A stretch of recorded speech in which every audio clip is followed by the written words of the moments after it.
Oh, gitu maksudnya. Ternyata ngeri ya Pak ya, kemarahan itu ya dampaknya ya Pak ya. Bener Bu, Ibu tahu nggak, sifat marah itu memang sudah tertanam di dalam hati manusia. Ya, tinggal menunggu masalah dikit aja pasti muncul itu sifat marah dalam bentuk ucapan yang kasar misal, Iya, ternyata. perilaku yang menyakiti bisa jadi, bahkan sampai tindakan membunuh gitu loh. Pasti ngeri kan? Ngeri banget Pak. Makanya. Tapi kalau marah karena alasannya yang jelas itu gimana dong Pak? Gini misalnya, kan Bapak ini marah-marah karena Bapak nggak bayar sisa pembayaran yang dijanjikan. Nah, itu gimana? Ya, seperti yang Bapak bilang tadi itu loh Bu, menjadi marah itu memang pasti manusiawi ya Bu ya. Oh iya. Tapi kita harus selalu sadar kalau ketika orang marah, maka akan sangat sulit untuk mengendalikan dirinya. Betul Pak. Iya. Perasaan akan tambah panas gitu kan ya, pikiran tambah kalut gitu, bahkan tidak terkendali Bu. Nah, dalam keadaan seperti ini, sebenarnya kita bisa lupa diri dan bisa berdampak buruk gitu Bu bagi kita. Karena sebenarnya kalau kita lihat marah itu sama dengan merendahkan harga diri kita loh Bu. Iya nggak sih Bu?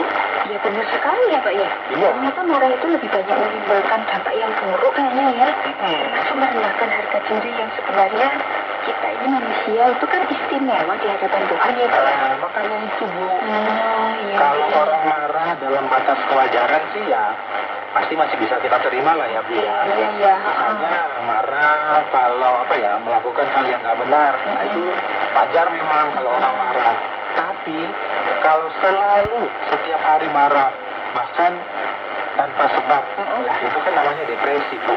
Iya nggak sih Bu? Tapi Bapak nggak depresi kan? Iya tentu tidak Bu. Oh iya. Tadi itu kan Bapak memang berusaha menagih uang Bapak yang dijanjikan oleh Pak Toto itu loh.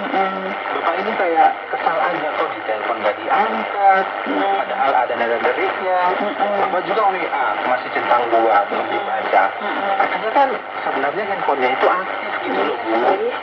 Nah itu tadi yang Ibu katakan, mungkin Pak Toto masih sibuk mungkin dengan urusan lain, ya Bapak nggak tahu ya. Iya Pak, makanya kita pikiran positif aja lah.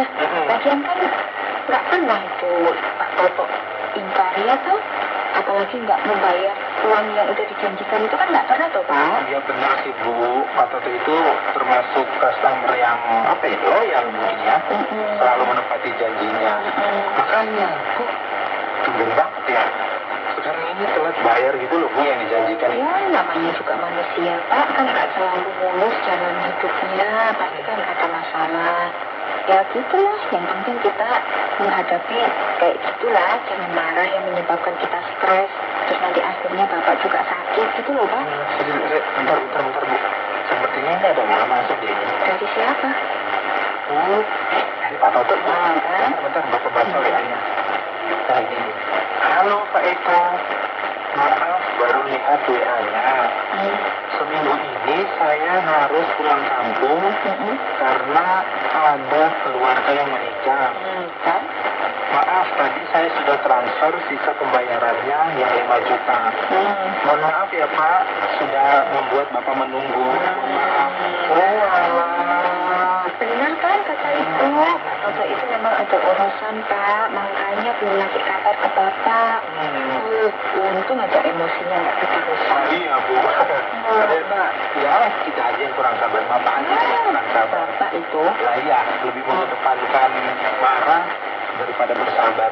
Waduh, jadi malu ini Bapak. nggak usah malu lah Pak. Marah itu kan katanya manusiawi. Tapi kita harus hati-hati sih, karena marah itu kan bisa berdampak kurang baik juga bagi kita. Ya Pak? Ya Bu, iya. Kalau gitu Bapak mau ke rumah Pak Heru, mau deal-dealan ini dengan pembelian 2 ekor kambingnya itu. Ibu mau dibawain oleh-oleh apa? Kalau itu nggak usah yang mahal-mahal lah Pak. Cukup ikan bakar aja udah. Bersyukur. Oke. Gak apa-apa Bu. Kita harus bisa menikmati hasil jerih lelah kita Bu. Dan berbahagia bersama, ya nggak sih Bu? Ya, setuju Pak. Ya udah, Bapak mau ke rumah Pak Heru dulu ya. Oke Pak, hati-hati. Jangan lupa pesanannya Ibu. Oke.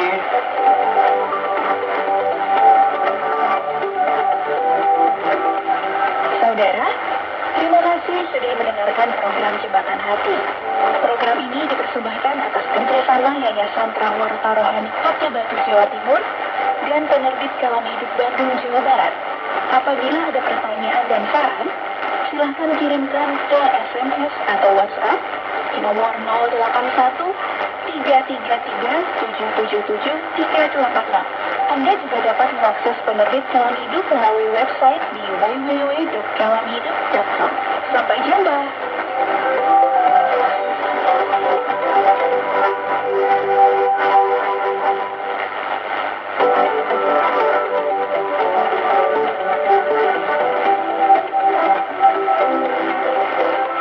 Jumpa lagi sahabat dalam program Jembatan Hati.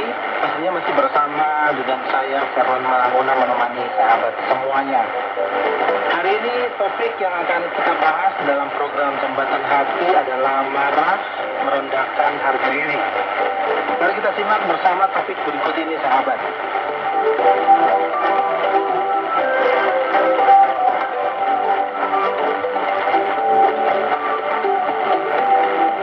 Sahabat, topik yang diberikan kepada kita untuk dibahas dan direnungkan pada edisi ini adalah marah merendahkan harga diri.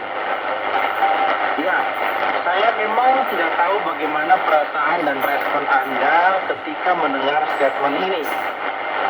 Boleh jadi Anda dan saya pun punya persepsi dan interpretasi yang sama, dan boleh jadi berbeda. Dan Anda mungkin setuju atau mungkin pula tidak setuju dengan statement ini. Saya akan coba menguraikan statement ini dengan perkataan lain. Ini mungkin akan lebih bebas dan bisa dikatakan begini. Kalau seseorang marah, sebesar atau sekecil apapun amarahnya, seperti apa kemarahan itu diekspresikan, dan entah apa yang menyebabkan kemarahan itu terjadi sampai meluap-luap. Pokoknya, semua amarah atau marah-marah itu akan merendahkan diri atau harga diri seseorang. Baik harga diri orang yang marah atau murka itu, maupun harga diri orang yang dimarahi. Pertanyaan terpenting adalah, apakah memang seperti itukah makna dari statement yang menjadi judul atau topik pembahasan ini? Atau ada maksud yang lain dalam statement tersebut? Oke, coba kita teliti ulang statement itu. Marah merendahkan diri. Statement ini memang diberikan untuk dibahas, maka kita harus mencoba menginterpretasikannya dari persepsi dalam diri kita masing-masing.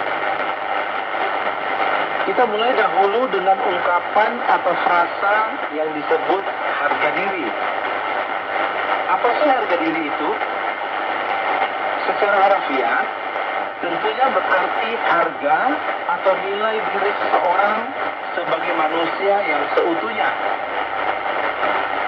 Seseorang berharga atau kurang berharga, atau dianggap tidak berharga, ini tidak sama cara menilainya sebagaimana kita memberi nilai atau menghargai sebuah benda atau produk yang diperjualbelikan. Mengapa? Karena setiap orang pada dasarnya sudah berharga, sudah bernilai, bahkan nilainya sangat tinggi. Setiap anak manusia itu invaluable, artinya tidak bisa lagi diberi nilai saking terlalu tinggi nilainya. Ini oleh sebab seseorang itu adalah manusia. Ia memang memiliki nilai yang tinggi sejak menjadi janin atau bakal bayi anak manusia. Karena sejak embrio, ia sudah menjadi makhluk hidup yang istimewa. Ia bukanlah hewan, bukan pula tumbuh-tumbuhan, bukan unsur-unsur lain di dalam alam semesta ini. Dan ia bukan pula benda-benda apapun yang ada di bumi ini. Meskipun benda-benda itu berupa emas, perak, tembaga, timah, bersih, dan lain-lain. Sahabat, siapapun orang yang beriman kepada Tuhan sebagai pencipta manusia, dunia dan alam semesta, pasti tahu dan yakin bahwa manusia itu adalah ciptaan Tuhan yang paling istimewa. Begitu istimewanya hingga manusia itu diberi akal dan kuasa oleh pencipta untuk menaklukkan dunia ini sampai pada batas-batas tertentu yang ditentukan oleh Tuhan sendiri.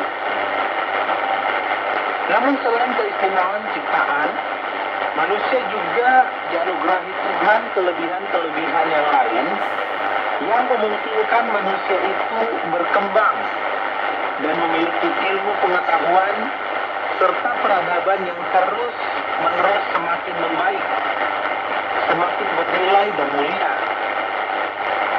Luar biasa, sulit untuk membayangkan nilai dan kemuliaan manusia ciptaan Tuhan. Nah, apakah nilai atau harga manusia itu bisa naik turun? Mahal dan murah juga bisa dibergin. Yang pasti jawabannya tidak. Tetapi apa yang terjadi di dalam kehidupan ini adalah manusia itu sendirilah yang membuat atau membiarkan dirinya seolah-olah tidak berguna dan tidak berharga. Dan manusia itu sendiri saling memandang dan menganggap satu sama lain sebagai orang yang berharga atau kurang berharga. Bagaimana mengukurnya?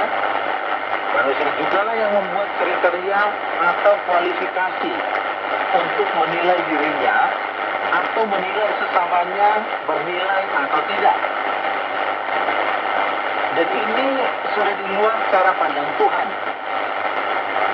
Pada umumnya, manusia ini dibeda-bedakan satu dari yang lain karena ada perbedaan, misalnya dari segi kecerdasan, dari segi kemampuan, penguasaan ilmu pengetahuan, jabatan, kekuasaan, kekayaan, atau kepemilikan dan kesempatan untuk bermanfaat bagi banyak orang. Manusia juga sering dibeda-bedakan karena faktor etika dan moral yang dimiliki dan ditampilkan dalam kehidupan sosial. Fakta-fakta ini memang tidak bisa disangkali, walaupun tidak mutlak dapat dibenarkan. Nah, sahabat, sekarang kita kembali kepada pertanyaan penting menyangkut judul atau statement bahwa marah merendahkan harga diri. Apakah iya bahwa marah atau kemarahan itu merendahkan harga diri atau nilai diri seorang manusia ciptaan Tuhan? Apakah ada hubungan antara kemarahan dan kecerdasan, kemampuan, kecukupan pengetahuan atau wawasan, jabatan dan kuasa, kekayaan dan keberuntungan? Nampaknya yang mau ditonjolkan dalam statement ini adalah sifat suka marah. Mungkin marah-marah bisa dikatakan sebagai wujud dari sifat atau kecenderungan emosional yang negatif. Atau mungkin juga ada kecenderungan yang selalu menjadikan kemarahan itu sebagai alat pukul mental orang lain. Atau bahwa marah atau kemarahan itu adalah pelampiasan dan ledakan emosi manusia yang tidak terkontrol. Hal mana sekaligus menunjukkan ketidakmampuan seseorang menguasai diri atau memanage pikiran dan perasaannya sendiri. Memang, amarah atau kemarahan itu hanyalah salah satu sifat dari sekian banyak sifat manusia yang dianggap negatif. Dan kemarahan itu dapat berakibat negatif, bahkan dianggap berbahaya dalam kehidupan bersama dengan orang lain. Apalagi kalau kemarahan itu terjadi out of control. Oke, sekali lagi kita bertanya, apakah benar Marah dapat berakibat rendahnya nilai diri seseorang, dan nilai diri siapakah yang direndahkan? Dari sisi si pemarah atau orang-orang yang dimarahi sebagai objek penderita? Saya pikir keduanya. Yang pertama, kalau nilai diri seorang itu oleh yang bersangkutan sendiri diletakkan pada kecerdasan dan kemampuan, jabatan dan kekuasaan, etika dan moralitas, maka sifat suka marah serta amarah dan kemarahan yang telah menjadi kebiasaan bisa merupakan gejala dari kemerosotan unsur-unsur atau kriteria-kriteria itu yang tertelan dalam ketidakmampuan menguasai diri atau ketidakmampuan menerapkan nilai-nilai hidup yang sudah dimiliki.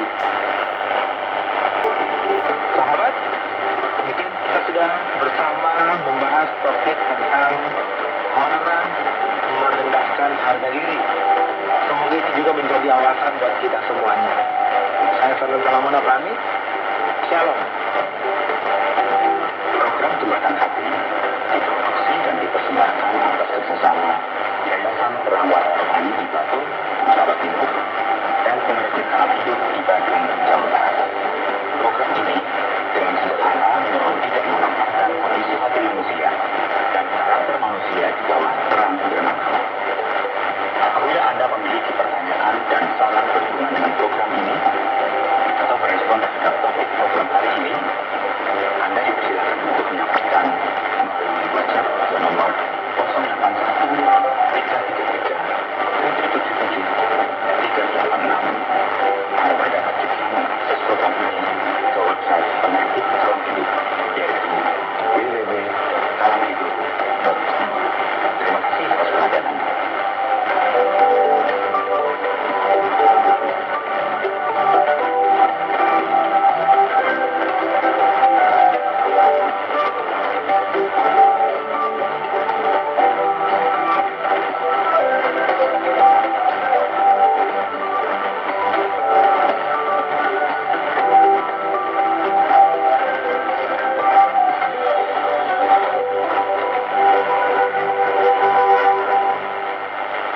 Sahabat, tanpa terasa 30 menit telah kita lalui bersama.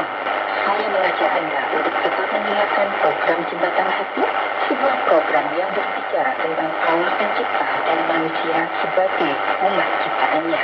Di minggu depan, ada gelombang 22 meter atau frekuensi 11.965 kHz. Pukul 17.30 waktu Indonesia bagian Barat. Inilah KTWR Adana